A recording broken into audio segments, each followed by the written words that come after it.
ትሁት የሮቤልን ፍቅረኛ ስታይ እጅግ ደንግጧ ትገኛለች።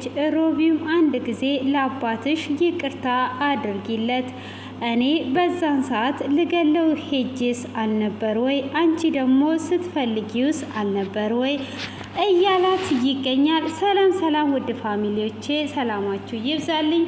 በባለፈው ክፍል ላይ እንግዲህ የምታስታውሱ ከሆነ ሰራተኛዋ ስራ ትስራ እያለች ፍርዬ እንግዲህ እየተናገረች ነበረ። እሱም ለምንድን ነው እንደዚህ የምትናገሪው? ምንድን ነው እሱ እያላት ነበረ።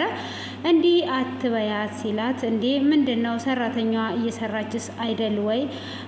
ጠርቼ ልዘዛ ስትለውም እንግዲህ እሱም እንዴት ተስማማች በማለትም ብሎ እያላት ነበረ። ፍርዬም ትጠራትና ልብስና እቃ እጠቢ፣ እኔ ወጥ ሰራለው፣ ወጥ አንቺ ከሰራሽ አልበላም ስላለ እኔ ወጥ ሰራለው፣ አንቺ ደግሞ ልብሱን ቤቱን አጅ ብላ ትላታለች። ታዴም እጅግ ያዝናል ማለት ነው።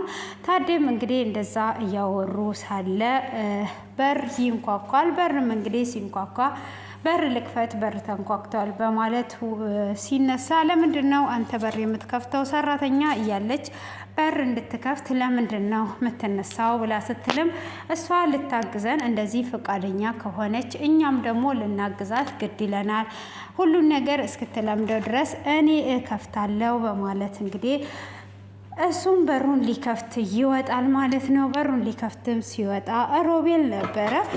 ሮቤልም እንግዲህ ታዴን ለምን መጣት ብሎ ይለዋል። እንግዲህ ለመጣውበት ታውቃለህ ብሎ ሲለውም ስለ ህይወት ይነግረዋል። ህይወትም እንግዲህ እዚሁ ነው ያለችው። እውነት ታዴ የነገርከኝ ነገር ሁሉ እውነት ነው ወይ ብሎ ሲለው፣ አዎ እውነቴን ነው፣ ሁሉ ነገር ጸጽቶኛል ብሎ ይለዋል።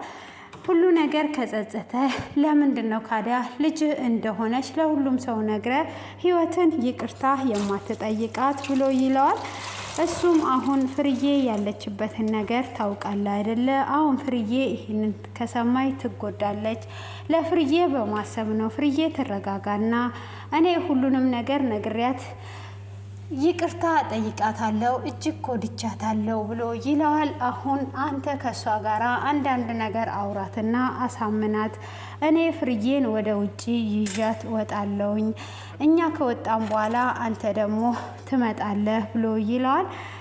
እሱም ምን ያህል ነው የማምንህ ብሎ ሲለውም አሁን ይዣ ስለምወጣ አንተ ትገባለህ ወደ ውስጥ፣ ስለዚህ ያው ገዳዮቹም እሷን እየፈለጓት ስለሆነ በጥንቃቄ እዚሁ ታወራላችሁ ብሎ ይለዋል። ሮቤልም እሺ በቃ በማለት ታዴ ወደ ውስጥ ይገባል። ታዴም ወደ ውስጥ ሲገባ በር ተንኳክቶ ነበረ። ምንድን ነው ማናቸው ብላ ስትልም ፖሊሱ ነው፣ ባለፈው በሰጠሹ መረጃ አንዳንድ ጥያቄዎች ሊጠይቀኝ ፈልጎ ነው፣ ከጠየቀኝም በኋላ እንግዲህ ሄደዋል ብሎ ይላታል። ስለዚህ ለምን ውጪ ወተን ትንሽ ምሳ ምናምን አንበላም ብሎ ይላታል። እሷም ለምንድን ነው ወደ ውጪ የምንወጣው? ቤት ሰርተን እንመገባለን፣ ሰራተኛ አለች፣ ሰራተኛዋ ትሰራለች ትለዋለች። እንግዲህ ሰራተኛዋ ለምንድን ነው የምትሰራው? እንውጣ ብሎ ሲላትም አይሄ እንውጣ፣ ለምንድን ነው የምንወጣው ብላ ትላለች።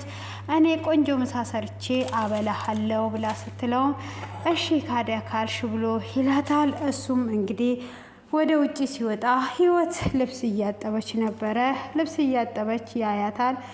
እሱም ላግዝሽ ብሎ ሲላትም እኔ አጋዥ አልፈልግም በማለት ትመልስለታለች። ለምን ሚስትህን አታግዛትም? ሚስትህ ልብስ እያጠበችስ አይደለ? እሷን አግዛት፣ ለምን እኔን ታግዘኛለህ ብላ ትለዋለች። እሷም እንግዲህ እንደዛ በምትለውም ሰዓት አይ እኔ አጥባለሁ፣ ይኸው በደንብ ማጠብ ትችላለህ፣ እኔ ዞር ልልሃለሁ ብላ እሷ ዞር ትልለታለች ማለት ነው። እንግዲህ ታዴም ልብሱን እያጠበ እያለቀሰም ነበረ። ፍርዬም ትመጣበታለች። ታየውና ማልቀሱን ለምንድን ነው የምታለቅሰው? ለምንስ ነው የምታጥበው ብላ ትለዋለች። ልብስ ማጠብ አትችልም አልነበር ብላ ስትለው አዎ ልብስ ማጠብ አልችልም፣ ግን እሷ እኛን እያገዘች እንዴት ነው ዝም የምትይው? ማገዝ አለብህ ለዛ ነው በማለትም ይላታል። እሷም እንግዲህ እንደዛ በሚላትም ሰዓት አይ እንደዛ ከሆነ በደንብ አድርገህ እጠበው፣ ልብሱን አጽዳ ብላ ትለዋለች። እሱም ልብሱን ሊያሰጣ ሲል ይሄ ልብስ አልጸዳም፣ ከእንደገና ሳሙና መተህ እጠብና በስርዓት አጽዳ፣ ይሄ ውሃው ቆሻሻ ነው፣ ካልሆነም ደግሞ ለሰራተኛዋ ተውላትና ሂድ፣ ለምንድን ነው የማትችለው ስራ ውስጥ የምትገባው? አንተ ስለ ሰራተኛዋ ምን አስጨነቀ ብላ ትለዋለች። እንደዛ አትበይ ብዬሻለሁ ፍርዬ ብሎ ይላታል። በል በደንብ ጠበው፣ መልካም የልብስ ማጠብ ብላ ጥላው ትሄዳለች። ታዴም እንግዲህ እያለቀሰ ማጠብ ይጀምራል ማለት ነው። ህይወትን እንግዲህ የበደላት ሁሉ እየጸጸተው ይገኛል። ሆኖም እሷ ወደ ውስጥ ስትመለስ የሮቤል አባት ይመጣል። የሮቤል አባትም ሲመጣ ደግሞ ምን ልትሆን ነው አንተስ የመጣው? እዚህ ደጅ እንዳትደርስ አላልኩህም እንዴ በማለትም ስትለው ለምንድን ነው የማልደርሰው? እኔ የመጣሁት ሰራተኛዋን ፈልጌ ነው። ለሰራተኛዋ የምነግራት ነገር አለ ብሎ ይላታል። ምንድን ነው የምትነግራት? ምን ማለት ፈልገ ነው? እዛው የምትነግራትን ነገር ንገራት፣ ከልጄ እንድትርቅልኝና ልጄ ጋር እንዳትቀርብ እፈልጋለሁ በማለትም ሲላት ልጅ ጋር እንዳትቀርብ እሷን ሳይሆን የምታስጠነቅቀው ልጅህን በስርዓት ያዘው፣ ከልጅ አልፈ ወደዚህ መምጣት አይጠበቅብህም ብላ ትለዋለች። እሱን እንድትነግሪኝ ሳይሆን እኔ እነግራታለሁ፣ የት ነው ያለችው ብሎ ይላታል። አሁን የለችም፣ ውጣልኝ ከቤቴ በማለት እንግዲህ በቁጣ ኃይል ታስወጣዋለች። እንግዲህ የሮቤልም የመጀመሪያ ፍቅረኛው ከዛሬ ውሎዬ ካንተ ጋራ ነው፣ ካንተ ጋር መዋል እፈልጋለሁ ብላ ስትለው በፍጹም ከኔ ጋር አትይም፣ እኔ ስላገኘሁሽ በእርግጥ ደስ ብሎኛል፣ እኔ ዛሬ ከፍቅረኛዬ ጋር ነው ውሎዬን የማሳልፈው፣ ትጠብቀኛለች፣ እንዳረፍድባት በፍጹም አትፈልግም፣ ስለዚህ በህይወቴ ውስጥ አትግቢ ብሎ ይላታል። እንድታስተዋውቀኝ እፈልጋለሁ፣ ዛሬ ላይ እኔን ጥለህ የምትሄድበት እኔ ላቃት እፈልጋለሁ በማለትም ትጠይቀዋለች። እሱም በፍጹም እንደዛ አይደለም፣ አሁን አንቺ ከህይወቴ ወጥተሻል፣ ይሄንን ነገር ሳስበው አባቴ ነው እንዴ ላከሽ ብሎ ሲላት አይ እኔ ካንተ ጋር ዛሬ ውሎ ማሳለፍ ፈልጌ እንጂ አባትህ አይደለም ይላከኝ ብላ ትለዋለች። እንግዲህ ሮቤልም እንደዛ ብለዋት በይ አንቺ ወደ ቤትሽ ሂጂ፣ እኔ ፍቅረኛዬን ላገኛት እየሄድኩ ነው በማለት ይሄዳል ማለት ነው። እሱም ሲሄድ ትከተለዋለች። እሷም እንግዲህ እየተከታተለችው እንደሆነ አላያትም ነበረ። በስተመጨረሻም ዞር ብሎ ሲያይ ሾለክ ሾለክ የሚል ጥላ ይሰማዋል። እሱም ሲያያት ምን ልትሆኚ ነው ተከትለሽኝ የመጣሽው? ወደ ቤት ሂጂ ብዬሽ አልነበረ ወይ ብሎ ሲላትም ወደ ቤት ሂጂ ብለኸኝ ነበረ፣ ሆኖም ግን እኔን አላስተዋውቅ ያልካትና እቺ እኔን የለወጥክባት ንግስት ማናት ለማወቅ ፈልጌ ነው ተከትዬ የመጣሁት። እቺ ንግስት እኔን የመሰለች በማን ነው የለወጥከኝ ብዬ ነው ብላ ትለዋለች። እሱ አሁንም አርፈሽ ሂጂ፣ በህይወቴ ውስጥ አትግቢ ብላ ትለዋለች። እሷም እንግዲህ እንደዛ ካለችው በኋላ ትሄዳለች።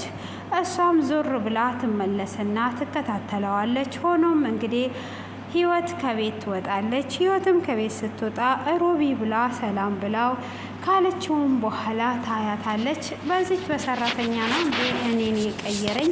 እኔ ነዚህ አይደለሁም እሰራላችኋለሁ በማለት እንግዲህ በህይወት ላይ እየቀናች ትገኛለች። ሮቤልም እንግዲህ ሰላም ካላት በኋላ እሷም ቦርሳዬን ይዤ ልምጣ ወይ እንሂድ፣ እኔ እዚህ ቤት መኖር ሰልችቶኛል፣ ታውቃለህ እዚህ ቤት ለምን እንደምቀመጥ፣ ስለዚህ አሁን ከዚህ ቤት መሄድ እፈልጋለሁ፣ ይዘኸኝ ሂድ ትለዋለች። እሱም ትንሽ እዚህ ቤት መቀመጥ አለብሽ፣ ታዴ ላደረገች ነገር ሁሉ አዝኗል፣ ተጸጽቷል። አሁን ላይ ከአንቺ ጋር ጥሩ ነገር ፈጥሮ መኖር ይፈልጋል። ሞት እንዳለ እረስቶት ነበረ። አሁን ላይ ግን እጅግ በጣም ተጸጽቶ ህይወት ላንቺ አባት ሊሆንልሽ ነው ብሎ ይላታል። ሮቢ እያወቅ ለምንድን ነው ይህንን ነገር የምትጠይቀኝ? እኔ እንደሞትኩኝ ቁጠረኝ። እሱ እኮ ሊያስገድለኝ ነበረ። አሁን እኔ እንደሞትኩ ነው አንተ መቁጠር ያለብህ። ስለዚህ ለእኔ አባቴ አይደለም በማለት ስትመልስለት ህይወት ትረሻለሽ ወይ? እኔ ተናደሽ አባቴ ካልሆነ ስትይ ልገለው ሁሉ ሄጄ ነበረ። በዛን ሰዓት ደግሞ አንቺ አባቴ ብለሽ እየፈለግሽው እሱ ደግሞ ሊገልሽ እያሳደደ ነበር። ዛሬ ላይ ደግሞ እሱ እጅግ ተጸጽቷል። ስለዚህ ይቅርታ አድርጊለትና ሁሉንም ነገር እናስተካከል በማለትም ሲላት በፍጹም ይቅርታ አላደርግለትም፣ ሞት እንዳለ ረስቶት ነበር ወይ? እሱ ሌላ ልጅ የለውም፣ ራይልና ራይል ብቻ ናት ብሎ ይላታል። እሷ እንግዲህ ስራም እንድሰራ አይፈልግም። እጅግ በጣም አዝኖና ተጎድቶ ነው ታዴ ያለው ማለት ነው።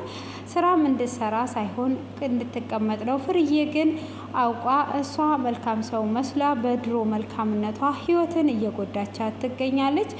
ሮቤልንም እሺ በቃ አስብበታለሁ እነግረሃለሁ ብላ ትለዋለች። በዛኑ ሰዓት እንግዲህ የሮቤልን ፍቅረኛ ታያታለች። እሷም አይኗን አትኩራና ደንግጧ ክፍሉ በዚህ አይነት ተጠናቋል ማለት ነው። እንግዲህ ታዴ አሁን ላይ እጅግ በጣም በመጸጸት ህይወትን እንዴት አድርጎ ወደ ራሱ እንደሚያመጣት እንግዲህ ፍርዬ በምትናገረው አነጋገር ራሱ እጅግ በጣም እየተናደደ ነበረ። በዛን ሰዓት እንግዲህ ፍርዬ እነሱ በሚጠሏት ሰዓት እሷ እየተንከባከበቻትና እየወደደቻት አትናገራት እያለች ነበረ። እሱ ግን በዛን ሰዓት እየተናደደ ነበር። አሁን ላይ ግን ፍርዬ ያንን የመልካሙን ጊዜ እየተጠቀመችባት ህይወት ላይ ትገኛለች። እንግዲህ እሱ ሰራተኛ ሆና ሰራም ስትል እሱ ደግሞ ሰራተኛ እንድትሆን ይፈልጋል ብላ እያሳመነቻት ነው።